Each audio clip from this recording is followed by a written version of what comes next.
The budget, the BC budget tabled. This is the recap. We always love hearing from you. I'm going to ask you first and foremost, is this really a balanced budget, or is this more math with money not in the government coffers? Well, it's a little of both. Interestingly enough, the kind of the jiggery-pokery that was going on before, most of that is now gone. It looks like this will be a balanced budget and will be balanced budgets going forward, but some of that hocus-pocus that they were using before really is gone. The money, all the money from the asset sales is not there. They're about $50 million short so far this year, about $92 million short for next year. But this is Budget 2014, and literally, here it is. This is Budget 2014. You do this little flip with this little thing here, slide that into your computer, and you can load up your entire budget. It used to come in a shopping bag with supported handles, with binders and books and charts, but all it is just a little credit card now. And the other thing about this, Jody, that you should understand is this is all about LNG. Imagine if you go to the fair and you see the fortune teller's tent. Mike DeYoung will be sitting inside there. He's got a big crystal ball. It's a little murky, and he keeps telling you, you're going to be rich. You're going to be rich. I don't know when, but you're going to be rich, and it's all because of LNG. But the only thing in there, substantively, about LNG is that we know they are going to introduce a tax on it. 1.5% to begin with, then up to 7%, but that'll be somewhere down the line. And other than that, there's about $38 million in expenses for LNG at this point. So a two-tier for LNG. Interesting stuff. There are a few goodies for the regular folk.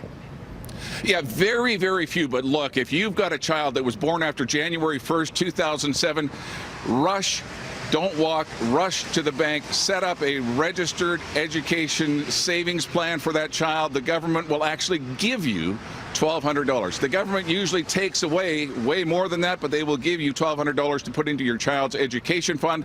Please rush out and get that. The other good news is for people who are first-time home buyers, if you're looking to get into the market, they're upping the limit on the first-time home buyers from $425,000 to $475,000. In Vancouver, that wouldn't do much for you. It won't do a lot for you in Victoria, but the rest of the province, that'll be a big help for people just getting into the market. So that's a very good thing to have. And there is a little bit more money for people who are collecting social assistance, but that's it for the goodies. Hey, question going back to the RESPs. If you've already established one for your child born after January 1st, 2007, do you still get that $1,200?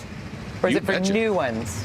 No, no, no, no. If your child was born after January 1st, 2007, it doesn't matter if you've already had one. It doesn't matter if you're planning to put one in.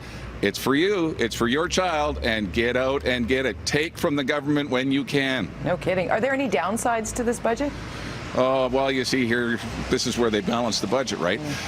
MSP premiums going up, ferry fares going up, hydro rates going up. There is a host of things. The NDP says at the end of the day, this will cost every single British Columbian more than $900 more by the end of this budget. So there is the bad news. It's going to hurt a lot of people. It's not great stuff, but you know what? You got to find some way to pay for it, and it appears as though they've actually balanced the budget. So you have to give them credit for that. There's only 2 provinces in the entire country who've been able to balance a budget. That's BC and Saskatchewan. Saskatchewan looks like they may be tabling another balanced budget in a couple of weeks from now.